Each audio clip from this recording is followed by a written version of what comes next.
Hi everybody, Holly here with a Hacking the Psyche video. This one's kind of at the confluence of hacking the psyche and spiritual awakening. As you guys may or may not know, I teach a course called Higher Self Integration. And this is about taking your higher self, the eternal part of you, the soul, the oversoul, whatever word you want to use. It's the part of you that we're speaking to in a QHHT session.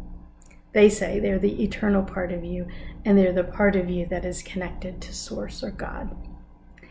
And the ego self, this is a part of your brain, this is a part of the human anatomy, this is one of the gifts we have as a human. And we can think about the ego self as the part of you that is resident in your body, that has the responsibility to keep you safe.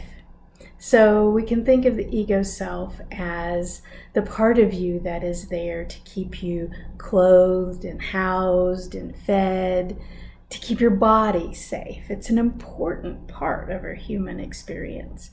We never want to denigrate the ego. We don't want to shun the ego, and we definitely don't want ego death. We want to appreciate our ego. We want to approach it with gratitude for keeping us alive. So it's a wonderful part of us. The problem becomes in integrating these two parts of ourselves is that the ego language is a language of fear. I mean, think about it. If its responsibility is to keep you alive, it needs to be hyper-vigilant to any risks in the environment, and therefore the language of fear becomes a very powerful language for the ego self. I think we can use this fear, this ego self language of fear, as a teacher. I talk to a lot of people that are on the spiritual path, and they try to release fear, and they try to shun fear, and they try not to experience fear.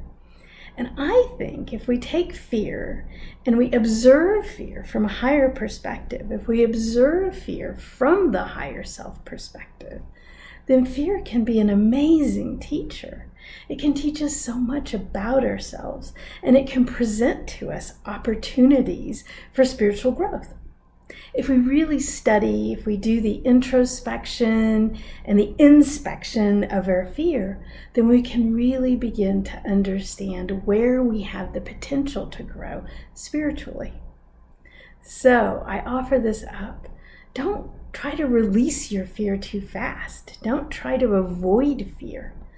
Allow your ego self to speak to you. Understand the fear as a teacher from a higher perspective. Thank you for listening.